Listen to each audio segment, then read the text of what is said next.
சொல்லுங்க. அந்த கூட்டணிக்குள்ள இருக்கக்கூடிய டிஃபரன்சஸ் எல்லாமே அவ்வப்போது வெளிப்படுற ஒரு விஷயம்தான்.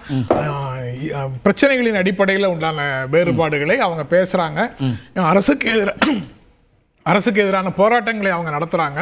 அதற்கு பிறகு அந்த பிரச்சனைக்கு தீர்வு காணப்படுகிறது.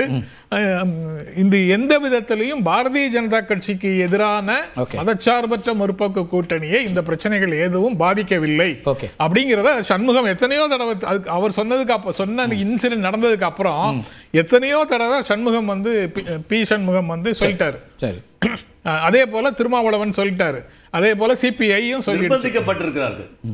நிர்பந்தம்லாம் இல்ல. அது அவங்க சொல்லாத என்னுடைய கருத்து. சரி, எப்படி பாஜக நிர்பந்தப்படுத்துகிறார்கள், அதனால சொல்றார்கள். அந்த மூணு பேரும் சொல்லலனாலும் அவங்களுடைய அரசியல் நிலைப்பாடு பாரதிய ஜனதா கட்சிக்கு எதிராக இங்கு தமிழ்நாட்டில் யார் வலிமையாக இருக்கிறார்களோ அவங்க கூட இருக்கிறது, அவங்களை வெற்றி பெற வைப்பதுதான் அவங்களுடைய அரசியல் நிலைப்பாடு. அந்த நிலைப்பாட்டில் ஏற்கனவே அவங்க அதிமுகவும் பாஜகவும் கூட்டணி சேர்ந்ததுக்காக அதுல ஏதோ தேர்தல் வேலைகளை அவங்க ஆரம்பிச்சிட்ட மாதிரியும் திமுக இன்னும் ஆரம்பிக்காத மாதிரியும் சொல்றாங்க. திமுக எப்பவோ வேலையை ஆரம்பிச்சு முன்னாடி போயிட்டாங்க. அவங்க மாநாடுகள் ஓரணியில் தமிழ்நாடு அப்படின்னு கேடஸ மக்களோட போய் பேச சொல்லிட்டாங்க. அதுக்கப்புறம் எங்கள் வாக்குச்சாவடி வெற்றி வாக்குச்சாவடி அப்படின்னு ஒரு கேம்பெயினை நடத்தி தேர்தல் கூட்டணி வேலை நடக்குதான்னு தான் அவர் கேட்கிறாரு. அதுக்கான 40% வாக்குகளை சேருங்கன்னு சொல்லிட்டாங்க. அதுக்கு பிறகு எஸ்ஐஆர் பிரச்சனைகள் முழுக்க மக்களோட 234 தொகுதியிலையும் மக்களோட இணைந்து நின்று மக்கள் ஃபேஸ் பண்ற துன்பங்களுக்கு கூட நிற்கிறாங்க, தோள் கொடுக்கறாங்க அப்படின்னு அவங்க மக்களோட தான் 234 தொகுதியில இருக்கிறாங்க. அரவிந்த், எப்போ இதெல்லாம் ஒரு முடிவுக்குள்ள வரும்னு நினைக்கிறீங்க? ஒரு எத்தனை பிப்ரவரி முதல் வாரம் 2வது வாரம் வரைக்கும் போயிடுமா கூட்டணிகள் நிலைபெறுவது? இல்லைங்க, இல்ல இந்த பார்லிமெண்ட் செஷன் ஆரம்பிக்கும் போது திமுக காங்கிரஸ் தலைவர்கள் டெல்லியில சந்தித்து பேசுவார்கள் என எதிர்பார்க்கிறார்கள் இரண்டு கட்சியிலும்.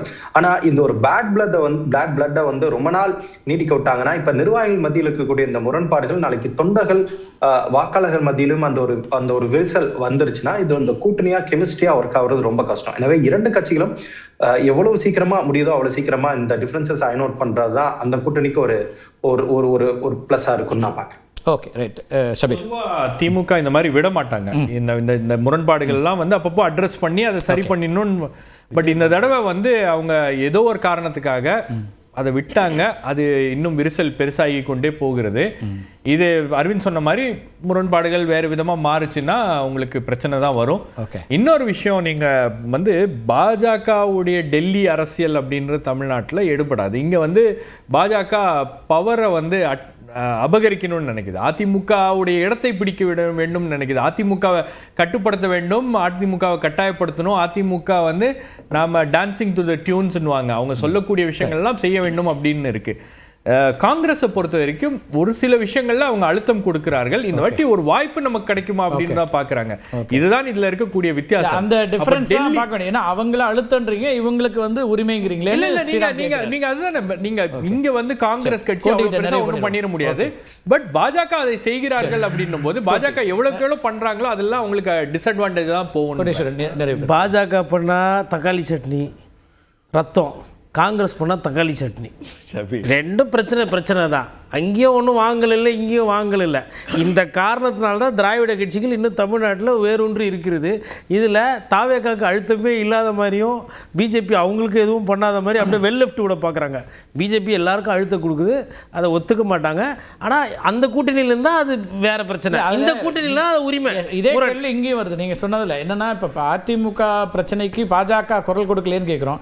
தீய சக்தி திமுகன்னு சொல்லும்போது காங்கிரஸோ மற்றவங்களும் அமைதியாக தான் இருக்கிறாங்க. அதையாச்சும் பரவாயில்ல.